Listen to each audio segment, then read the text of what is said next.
Do your baby's naps feel unpredictable or rushed? What if a consistent, predictable nap routine could help your little one settle more peacefully? In this video, I'm talking about simple nap routines that you can use to help your baby sleep better.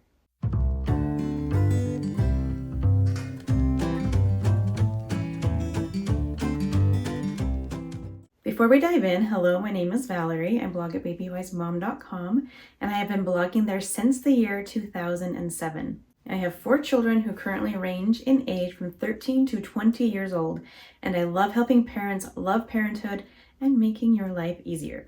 So first, let's talk about why nap routines matter. Just like a bedtime routine signals to a baby that it is time to sleep, a nap routine signals to baby that it is time to sleep. This can really help them transition into sleep much more smoothly. And so they're going from wide awake to settled and ready for nap time. So it gives structure and consistency and predictability. So if you do have a bedtime routine, your nap time routine does not have to be the exact same as the bedtime routine. If you don't have a bedtime routine, make sure you get one. It's actually like a really good idea to make your nap time routine a little shorter than your bedtime routine, just because there's often just things that come up in life where you need the nap time routine to be shorter. Like maybe you have another child who has a need around nap time, like if you have more than one child napping, or you might have been out and about and you're getting home just right before bedtime or nap time should start. And so you want that nap time routine to be short so that you can just be quick about it and get going with nap. Some key components to a good nap time routine include a diaper change, setting the stage of the room, like changing the lighting, turning white noise on. Some people like to play a little bit of music during the routine. If your baby is swaddled, that will be another cue. So like setting up the room, the sleep environment, tells your baby like, oh, sleep cue. So if you swaddle your baby, that's another sleep cue. You will not swaddle your baby forever. So that would be a temporary part of a routine. Some cuddles, kisses, those are great things to include in your routine.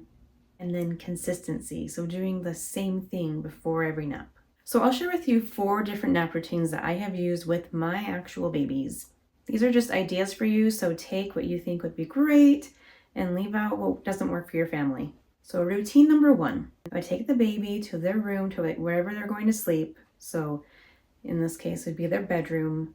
I did have babies that sometimes slept in my bedroom because of just juggling with the other siblings' sleep routines. But so just wherever they're going to sleep, you take them to that room. And then if they're old enough for like a blankie or a lovey, pick that up. And if not, don't put those in the crib if your baby's not old enough for it. And then you lay the baby down in the crib.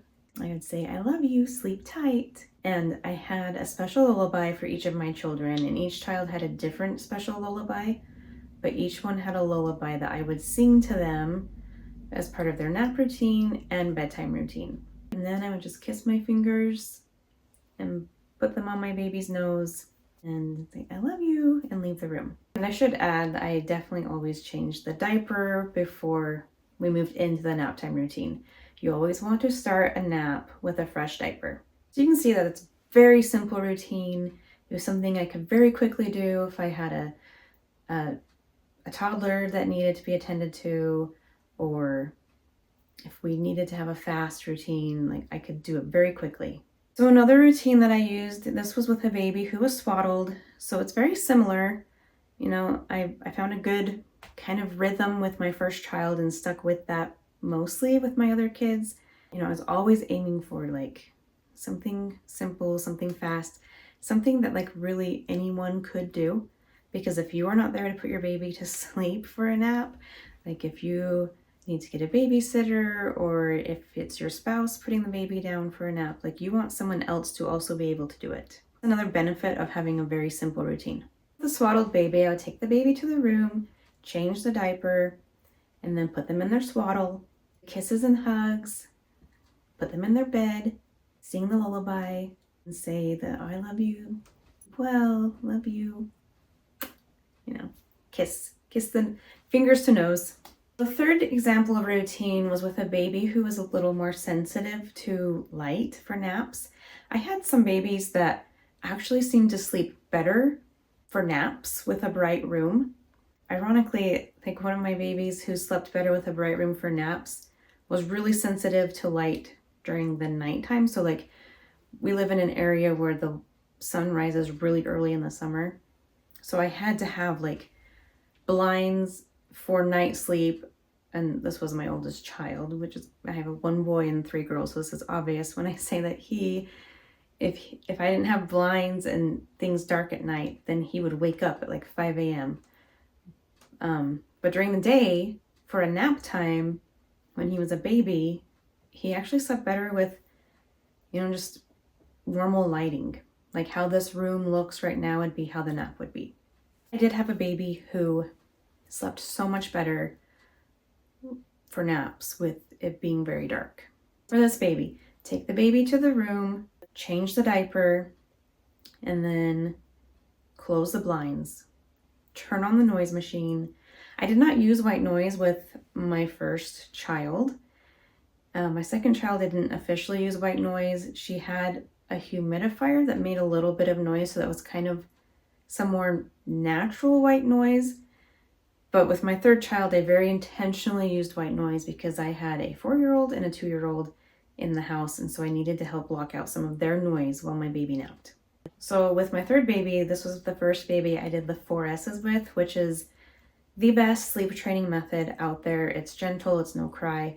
We were in the room, blinds were shut, white noise machine was on, her diaper had been changed, and then while she was young enough to be swaddled, I swaddled her, and then I would sit and hold her. And I do have a video where I use a baby doll to show exactly the process of the 4 S's, so if you're interested in that, make sure you watch that so you can really see like how that looked. But so I would sit in a chair and just hold her looking over my shoulder. And I would hold her until I felt her body relax. And then I would stand up and lay her in her bed. And at that point, I would still sing her lullaby and do the kisses. If you found that your baby was too stimulated at that point, you could do the lullaby like when you first sat down and do the lullaby and do the kisses then. And then once you feel them relax, just put them in the bed and go. So it's really smart to experiment and see what works best for your baby. But that worked great for her. Sat, got up, put her in her bed, sang her lullaby, gave her the love you, see you after nap time, kiss the fingers to the nose. Okay, now here's an example. My fourth one is an example of a longer routine. When I had my third baby, my first 3 babies were all just 2 years, well, less than 2 years apart. And so the fast routine was just like my best friend. But with my fourth baby, for one, I knew she was my last. And so there was a little bit more of wanting to like savor this a little more. But also, she was 3 years younger than my third child. And so everyone else was just, a 3-year-old is just a lot more capable than a 2-year-old. And also, I had a 7-year-old and a 5-year-old.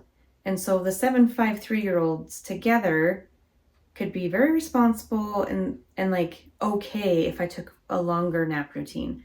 Whereas like I'm not leaving a 2-year-old to their own devices, but a 3-year-old who is supervised by some like very responsible 7 and 5-year-olds who would absolutely let me know if something was going astray. Then I could have a little bit longer of a sleep routine with my 4th child. So here's an example of a longer one. This is definitely like with your oldest, you could have a longer sleep routine too. And you could for any of them if that works for you. But something to keep in mind, if you do have a longer sleep routine with a child and then you're pregnant with another child and you come to realize you're going to need a faster sleep routine, make sure you shorten that nap routine before the next baby comes. Don't wait until the baby's here and then be like, oh, well, now we have to have a fast nap routine. They're going to be so unsettled with a new baby and they adjust quickly, but they are like, life's way different. So don't just throw that at them. Like get it established months before you have your next baby. So with all of that said, here's an example of a longer nap routine. So still take the baby to the room where they're sleeping. A very obvious, important first step to the nap is taking them to the room where they will sleep. And then closed the blinds, turned on the sound machine, and then I read a short story. And I did this with the lamp on.